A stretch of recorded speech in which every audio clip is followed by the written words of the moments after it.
Some people would say that's delusional. Some people would say that's preposterous. That it would go against all laws of physics and science. And some people would say that's downright dumb. But you know what? Today I'm proving them wrong because darn it, I want real FNAF suits. Can you make Five Nights at Freddy's Springlock suits in real life?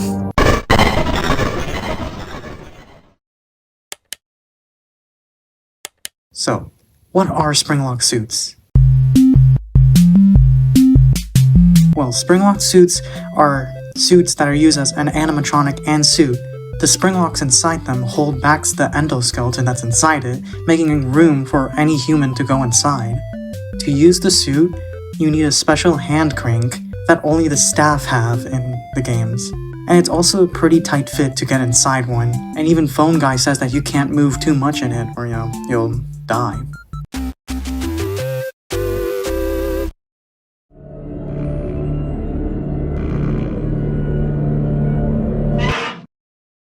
So for this, I will be looking at the Springlock suit that we see the most in Five Nights at Freddy's, especially in FNAF 3, Springtrap.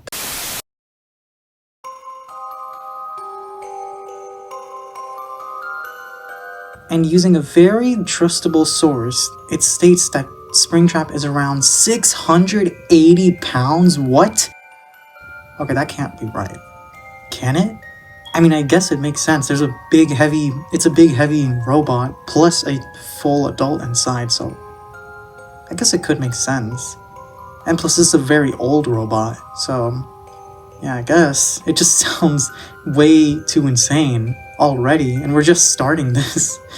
So yeah, even though that's Springtrap's weight, that's not the animatronic's weight, because that includes William's weight as well.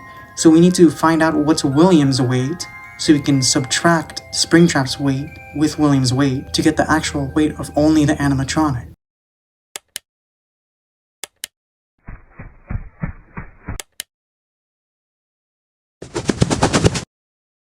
So first, to find William's weight, we first have to find his height, because if you're taller, you're basically gonna weigh more, obviously, because you're bigger. So the average height of a door is around 6'7" so that would mean that Springtrap is 7'2".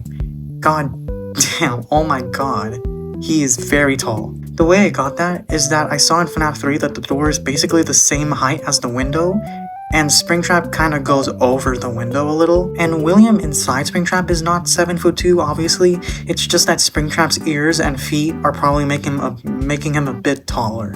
And Springtrap's first part of his ear is 7 inches, so he has 2 parts of his ears, so that would be 7 plus 7, so 14 inches.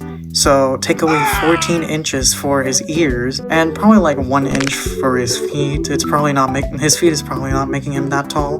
William would be around 5'11" inches. The average weight for a 5'11" inch male is 172 pounds. But that's not all. William's flesh and body probably fell apart, because we can see in the games that his body is pretty decayed, so probably around 160 pounds. So if you take Springtrap's weight and subtract that from it, you would get the weight of the animatronic only, which would be 520 pounds, which is still very heavy.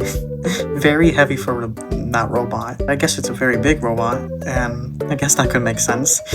But we can see that Springtrap also has some withering, so if we remove some pounds for that, he would probably be around 510, and the endo would be around 495. So Springtrap is 7'2" and 510 pounds, and the endo is 495 pounds.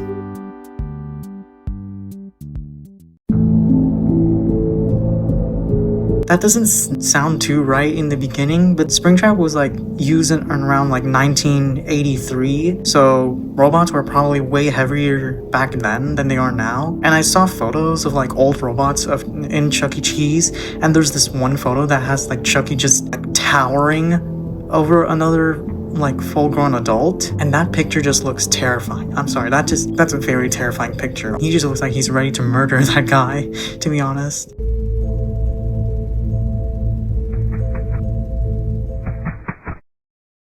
But that's not all we have to do.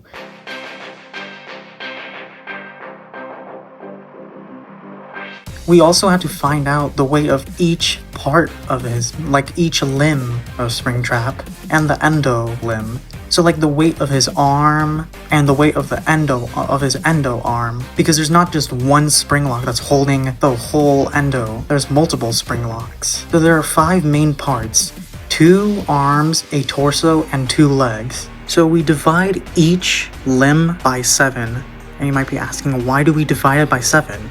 Well, there are only 5 parts of his body, not including the head. Oh yeah, by the way, we're not including the head because I just don't see how you would make room inside Springtrap's head for, like, how would you move away the endo? So yeah, we divide it by 7 because there are 5 parts of his body, but his torso is probably like 3 times heavier than his legs because it's like the heaviest part. It's the biggest part of him. So his torso counts as 3 and there are 4 other limbs. So 4 plus 3 is 7. So if we take the answer, we have to multiply it by 3 and that would be the weight of his torso. We also have to divide both of the weights by 7.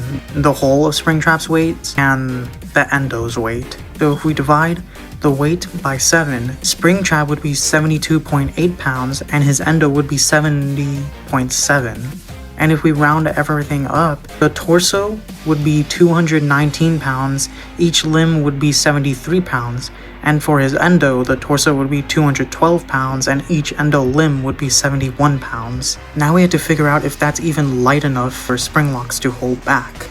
So obviously there are no real life Springlock suits to compare it to, so I'm gonna be comparing it to the heaviest armor that ever existed, which is the Cuirassier armor. I totally butchered that name.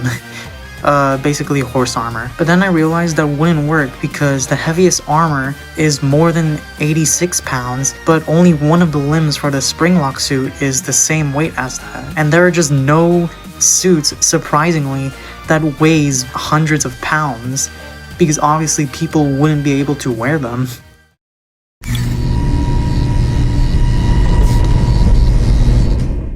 So for the suit, the hinge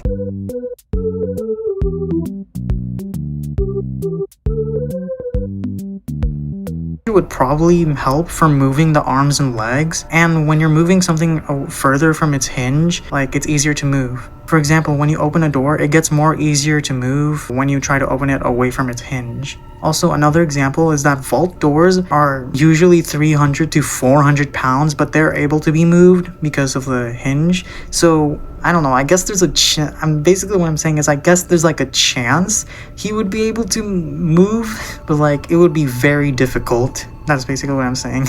It would probably feel like pain trying to move around in a suit, but it makes it more possible that he would be able to wear it. Also, it would be better for him to just leave his arms limp instead of holding them up, because all that weight just going down on his arms, it would definitely be very painful.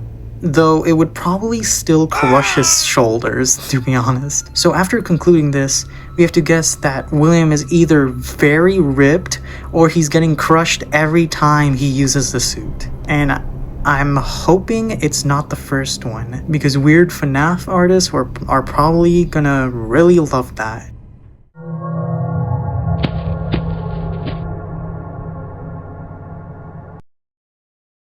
So now we see if the Springlocks are able to hold all that weight back to make space for William. For this, we will be using the strongest springs, titanium springs, and I feel like Fazbear Entertainment would probably not have access to titanium springs, especially back then, but you know what?